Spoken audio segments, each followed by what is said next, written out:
这本书，借2天。啊，只是一本游记而已。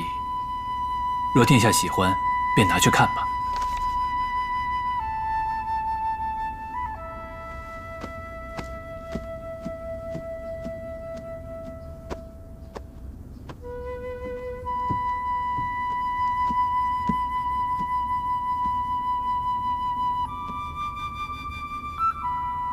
小叔，难道那本书有什么问题吗？没有，没有。那你这是？批注用的笔记和内容都没有问题，只是什么？有2个字我剪了笔画，用来避讳。避讳？哪2个字？先母的闺名和书中某处地名一模一样。我批注遇到时，就会按照以前的习惯剪去2笔，用来避讳母亲的名字。啊？那这要紧吗？应该没什么问题。景言并不知道我母亲的闺名叫什么，那2个字也不常用。就算是以前，他也从没发现过我有避讳这2个字，或许他根本注意不到。可是，你为什么还这么紧张啊？我也不知道，可能是书中多少带着过去的痕迹吧。刚才莫名其妙就紧张了一下，忽然才意识到，其实景言根本就看不出来。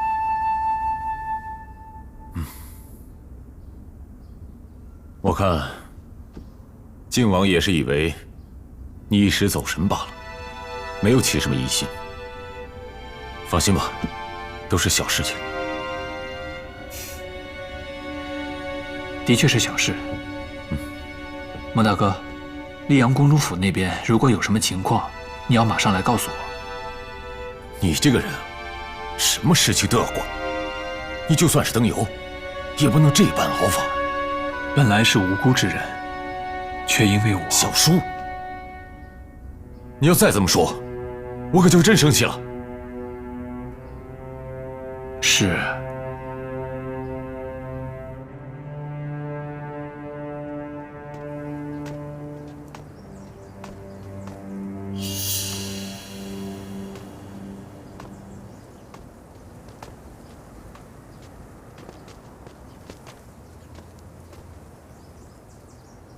你们先下去吧。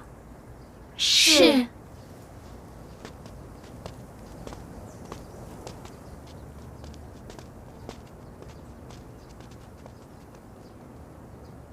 你出来吧。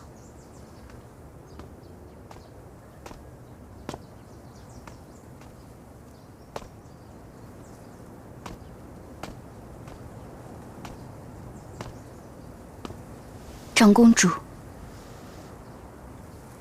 南楚的使团已经离开京城了，把你一个人留在这儿，他们也放心。还有哥哥呢？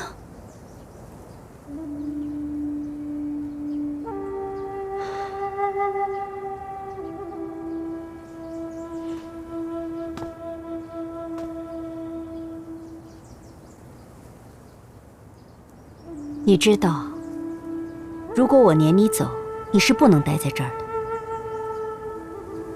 我知道。那你还敢在我面前出现？父王说了，长公主是个好人。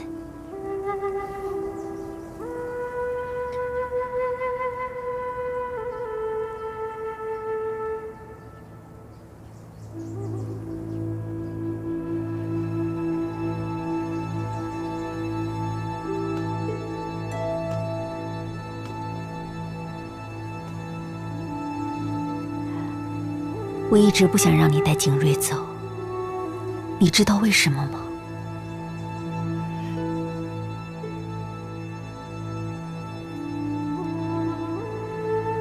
我了解我儿子，他生性宽厚，最是重情。这件事情对他的打击，远比你想象的要深。他表面平静，但内心的痛苦，不是劝慰可以平复的。他需要时间，慢慢的，一点一点的去接受。我希望我能陪他度过这段时间。我不想让他这么快就去一个陌生的地方，去见一个陌生的父亲。我们会对哥哥好的，会对他很好很好的。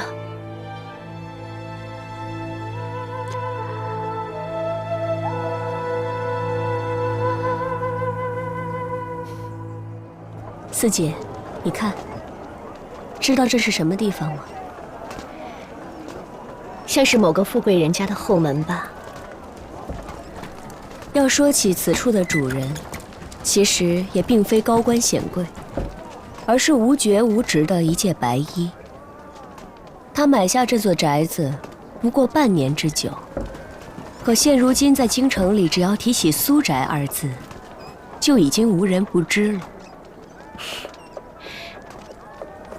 你这么一说，倒让我好奇，是什么样一个了不起的人物，能在这贵胄云集的京城夺得一席之地呢？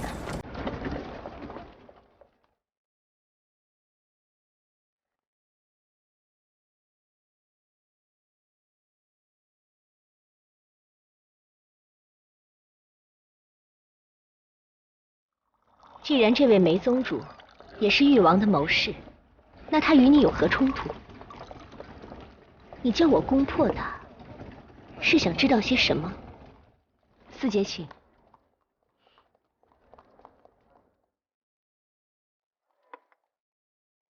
其实我请四姐攻破的人，并不是他。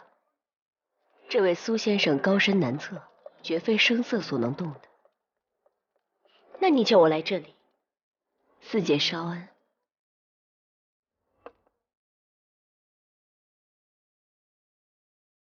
四姐，你看，来了，哎，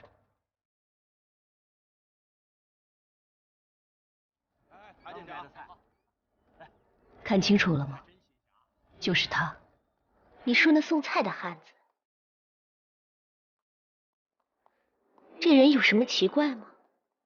这么大一所宅院，送菜、送水、送果子的人，不都是常来常往的吗？此人名叫童路，我有好几个断掉的眼线，或多或少的都跟他有关联。四姐，你想想，就算是被他遇到了英雄救美，他也不能单救我手上的美人吧？最近几日，大致的情况就是这样。好，你去转告13先生，秦般若元气虽伤，但实力犹存。他师父留给他的那些眼线，肯定不止这些。你们切莫大意。是，宗主。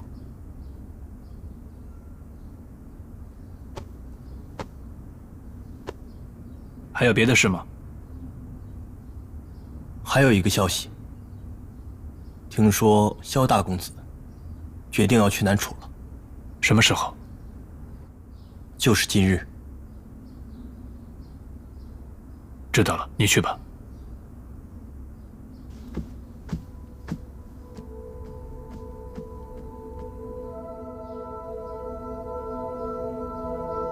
况且他一个卖菜的，住在一个破落的院子里，明明就是一个微不足道的小人物，可是就连千叔也没能查出他更多的来历。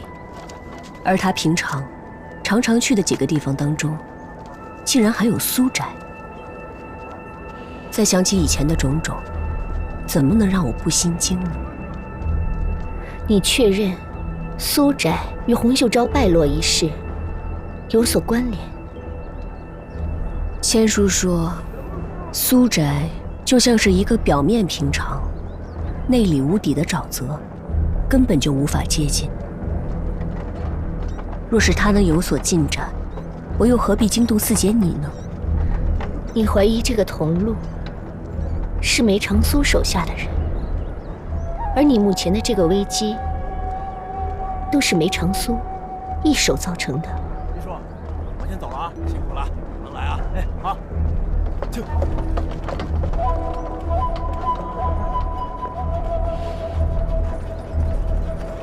我一直也觉得很奇怪，这位麒麟才子归入誉王麾下之后，的确是出了不少奇谋妙计。誉王近1年来的胜果，多半都是他的功劳。可为什么就在他屡屡立功的情况下，誉王的恩宠反倒不如以前，实力也不如以前了呢？怎么会不如以前呢？我听说誉王最近在朝堂上威严甚高，连太子都被他打压下去了呢。梅长苏没有进京之前，誉王手里牢牢地掌着刑部和吏部2大中枢部门，军方他有庆国公。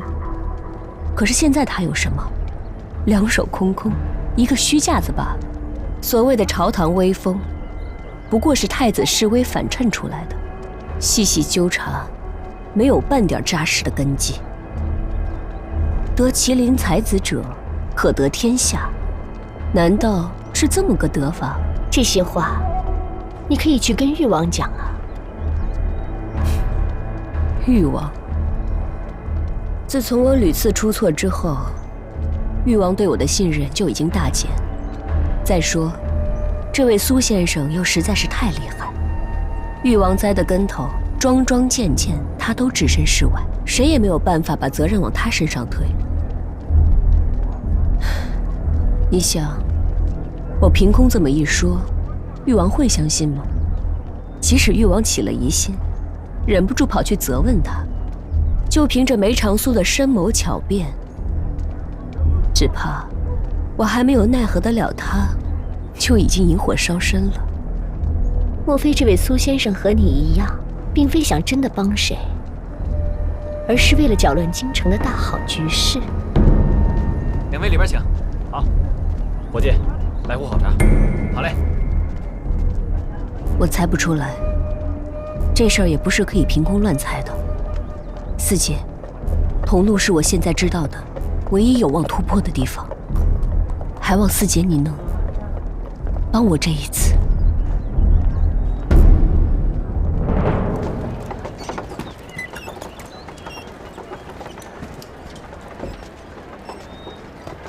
四姐，若是你此次援手，日后任凭你天高海阔，小妹绝不相扰。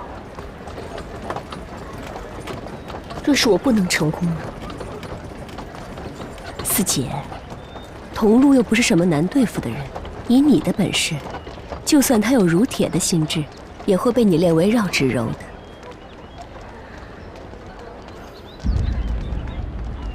我现在不比当年了，不过我们同出一门，终究是难以绝情。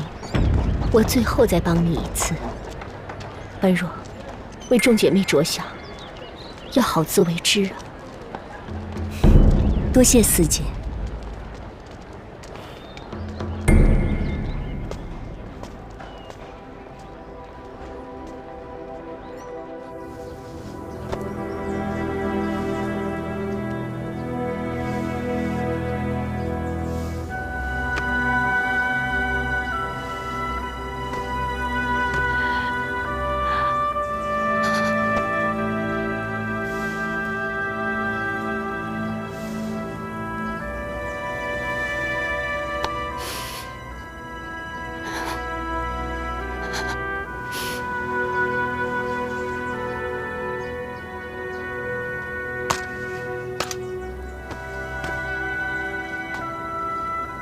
母亲，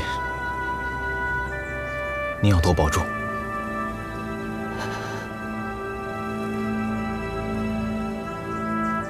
二弟，以后家里就辛苦你了。放心吧，大哥，母亲有我照顾。你若在外面有什么事，一定记着，家里人都在等着你回来。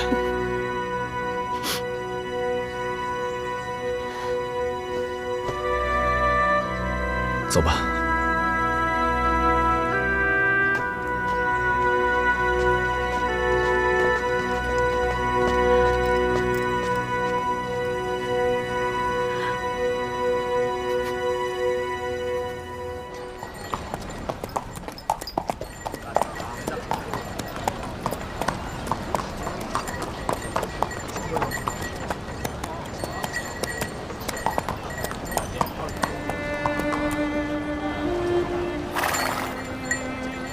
那日送别郡主，就是在此处。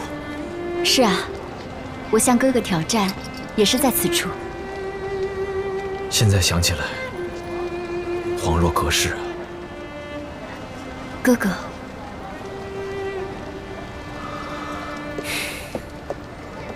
走。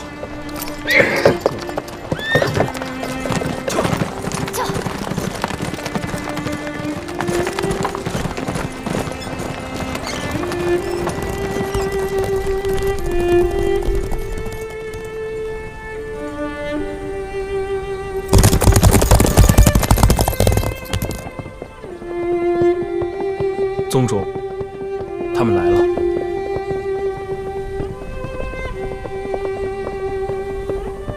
景睿，景睿，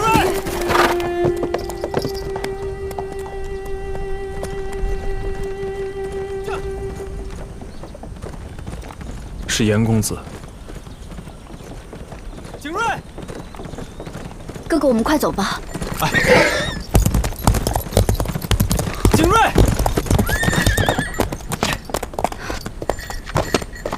景睿，你要去哪里？去南楚，郢都。去南楚干什么？你是大梁的人，从小在金陵长大，我不准你去。玉阶，面面收到来信，说他父亲病重，就想见我一面。家母已经允许了，所以于情于理，我都该去探望一下。是这样啊，我还以为……你以为什么？我还以为你在金陵待得不开心，要抛开我们呢。你真的只是去探望，不会不回来了吧？家母尚在，岂有不回来之理？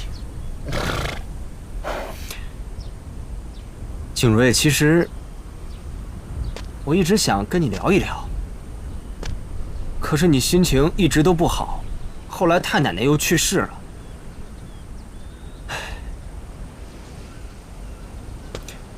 景睿，有些事情千万不要太在意，上一辈人的恩怨跟你一点关系都没有。玉姬，你别说了，你的意思我知道，只是怎么能说跟我没有关系呢？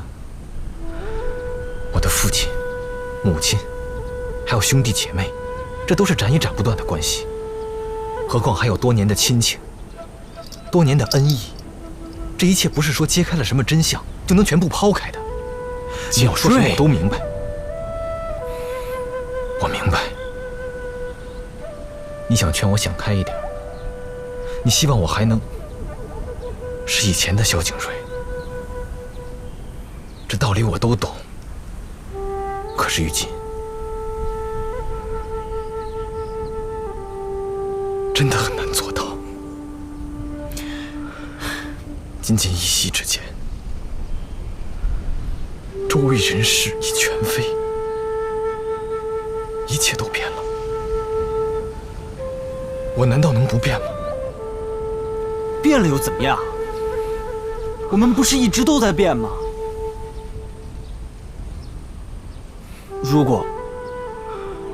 如果你回不到从前的你，那也没关系啊。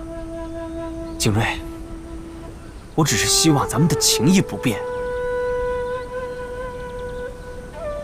你刚学会走路的时候，我就认识你了，所以你给我听着，你绝对不能忘了我这个朋友，记住了吗？我记住了。只是，我刚会走路的时候，你还不会翻身呢。你确定那个时候已经认得我了？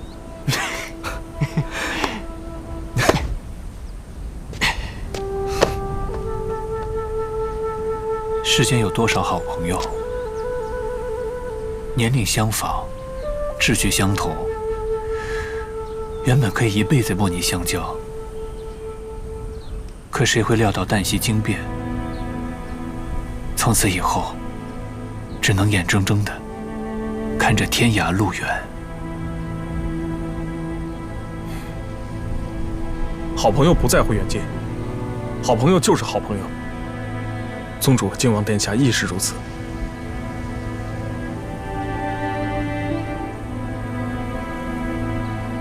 只是这次去南楚啊，路途遥远了些，多多保重，好好照顾自己。想我的时候呢，就给我写信吧。我会的。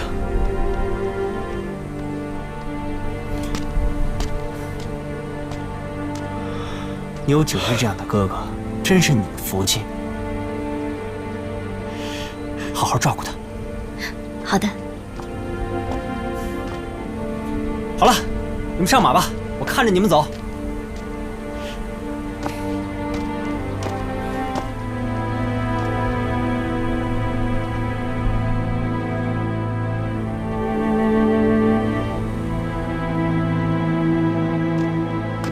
苏先生，没想到你会来。景睿，我很抱歉。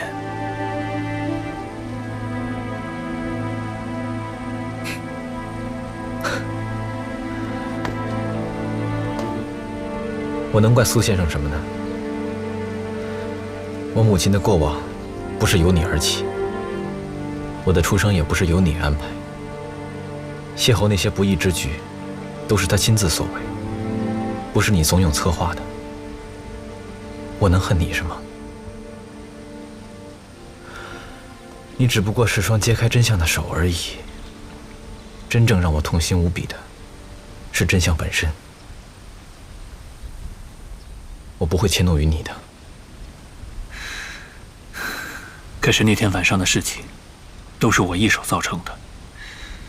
我用了最残酷的方式揭露了所有的真相，没有顾及到你的感受和我们之间的友情。是，我曾经因为你这么做非常难过。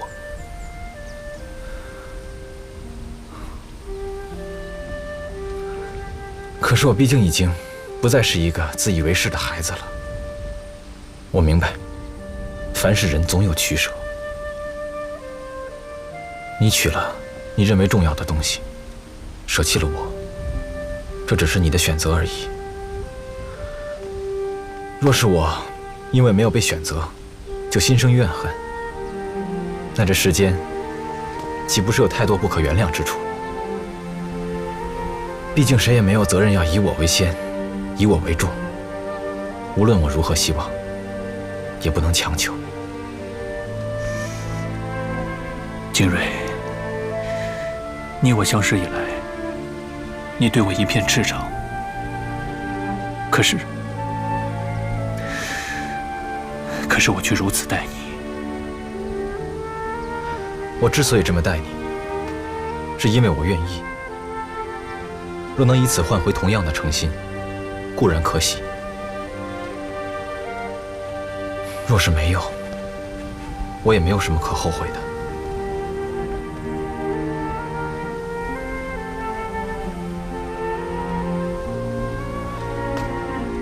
谢谢苏先生来为我送行，在下告辞了。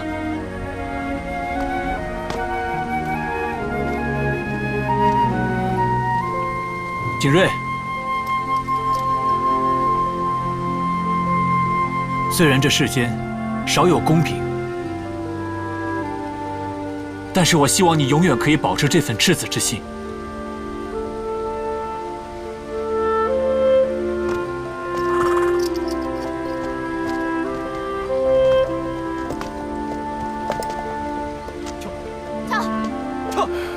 景睿真的是我见过的最有包容心的孩子了。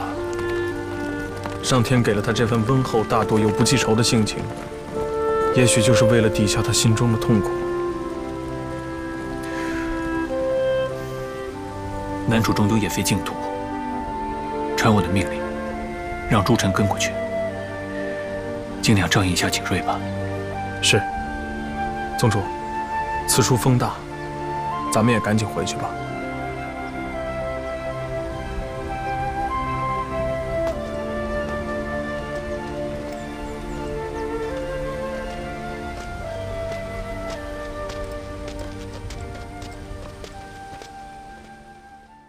殿下，此时浑然天雕，巧夺天工，远非其他凡事可比呀。这是属下派人专门从扬州小心押送过来的啊，没有半点磕碰啊，就恐误了殿下的事。好，好啊。啊，此时还有一个绝妙之处，不知殿下看出来没有？哈，殿下，请移步这边。您从这里望过去，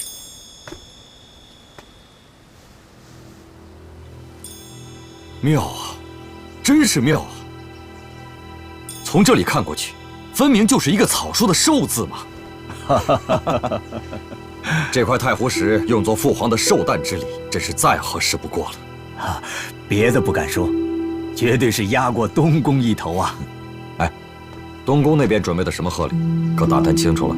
打探了，倒也精巧绝妙，是一面9折飞针龙绣的大屏风。哦，虽说是精工巧妙，华彩卓然，只是显得有些匠气。晋王那边呢？晋王，难不成你竟然没有想过要去打探打探晋王的动静？殿下，您知道，晋王素来得的恩赏少，才艺贫薄，静妃那边又没有什么进项贴补，想必是手头并不宽裕，无非是像往年一样，送些个随意的玉器摆件什么的。像往年一样？王逆跟了我10多年，这拟折子写条陈是把好手，怎么眼力就一直没长进呢？你擦亮眼睛仔细看看去，晋王今年还能跟往年一样？这怎么可能呢？是属下疏忽了，这就派人去打探。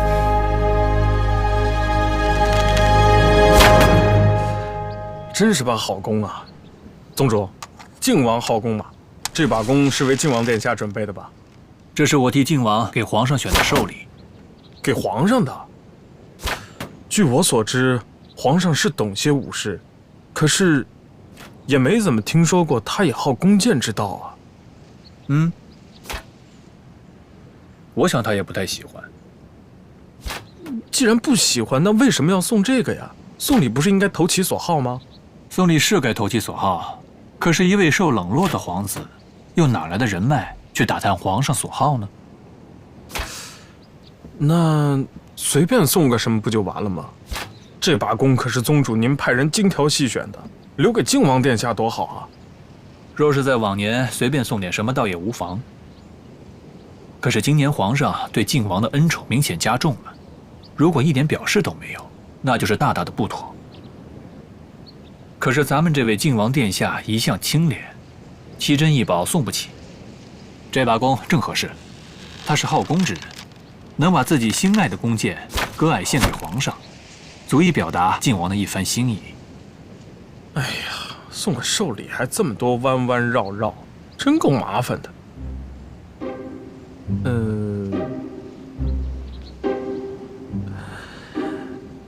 还是宗主您想的周到啊！给我回来！哎，继承饭做好了没有啊？甄平，射他！好嘞！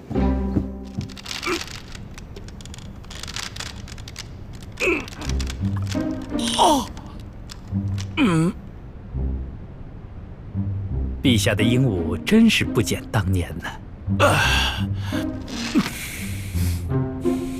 就你会说话，哪里还有当年的臂力啊？景琰，真是一张好弓啊，舍得吗？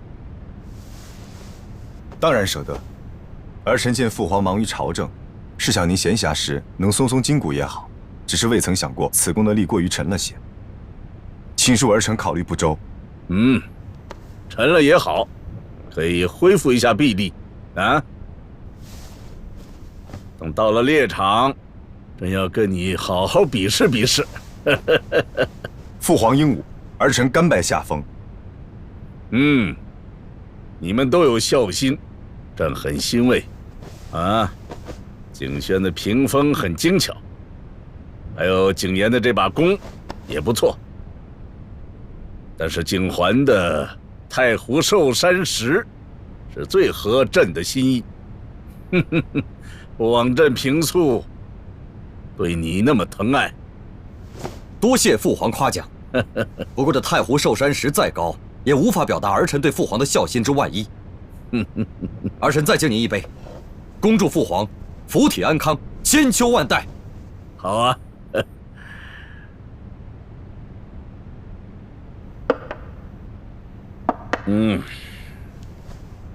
朕知道你们都很孝顺，朕也孝顺。太皇太后先逝，今日虽脱去了孝衣，但歌舞礼乐还在戒期之内，宴饮也不宜过度。再饮一杯，就都散去了吧。来，恭贺父皇圣寿绵长。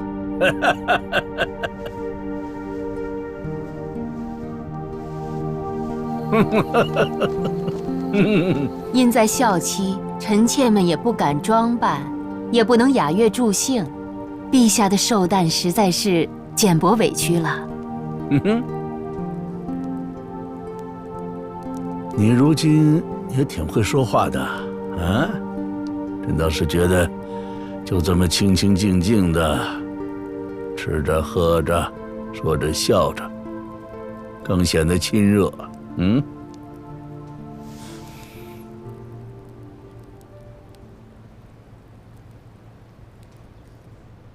贵妃，素日里你是最爱热闹的，怎么今日一句话都没有啊？臣妾见陛下召静妃妹妹侍奉，想必累了，所以不敢多嘴。再加上臣妾今日面容憔悴，怕陛下看见厌倦。胡说什么呢？这几时厌倦过你啊？来，过来坐这儿。来呀！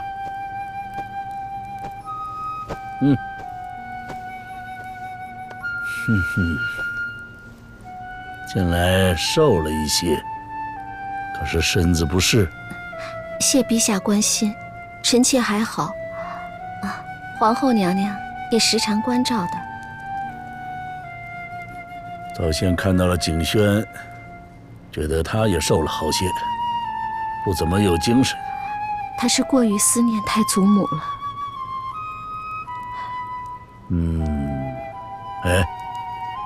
叶琴又供来一些罗带，朕觉得这宫里就只有你最配使。这样，朕晚间送到你那里去。谢陛下。来，坐得离朕近一点。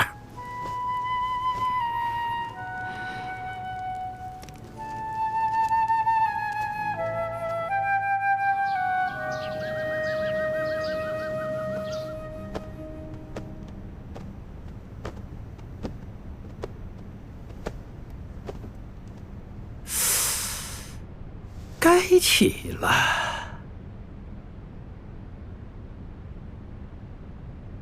啊！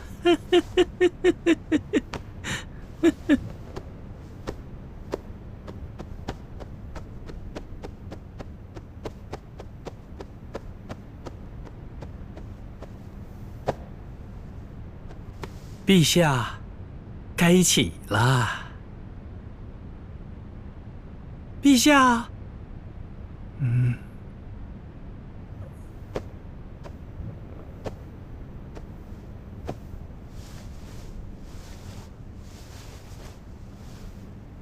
陛下，该起了。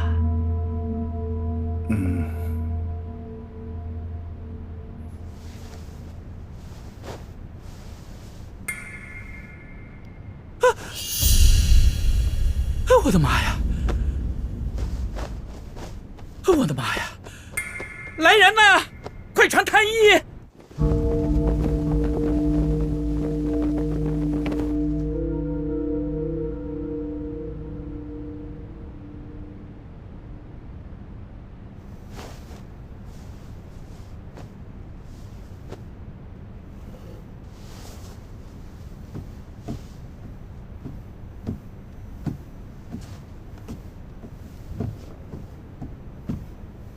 如何？陛下脉象虚浮，肝气不平，需静养数日，加以调理。你说实话，不妨事吧？啊，请娘娘放心，确实不妨事。好，静心侍候吧。是。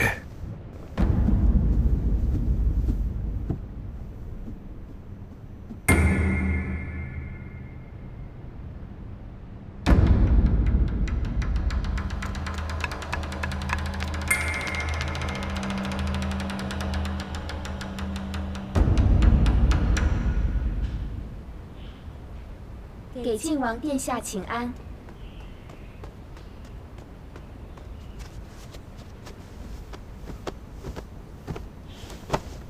孩儿给母亲请安。快起来吧。今日怎么这么早就过来了？陛下身体不适，皇子们全都进宫请安。不过，高公公传旨，说陛下倦怠，不让进去，只在殿门口磕了个头。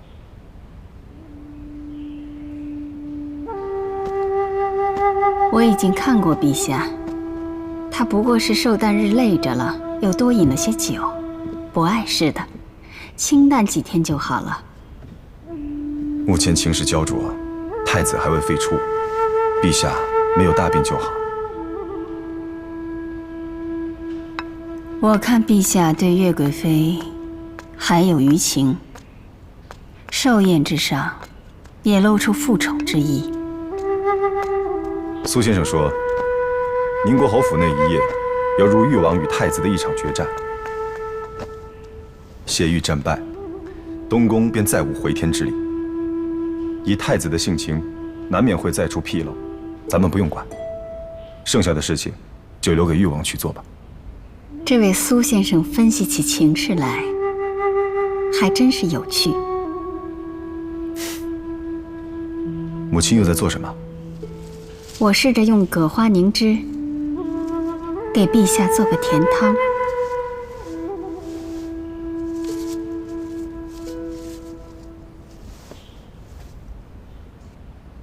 内廷私进的葛花应该都是徐州产的吧？据说只有那里出的葛花质性最是温平。真是奇了，你是从哪里知道这些的？我从苏先生那里借了一本游记，闲时无聊翻翻，约莫记得有这一条。什么游记呀？这么有趣？名叫《降帝记》。下回带过来，让我也看看。母亲要看，我就送过来。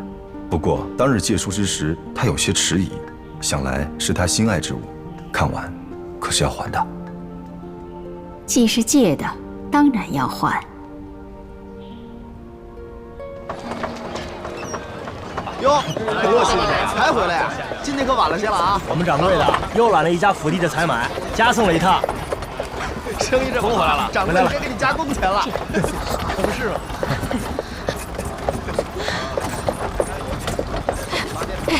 哟，姑娘，姑娘，哎呦，姑娘醒醒，醒醒啊，姑娘！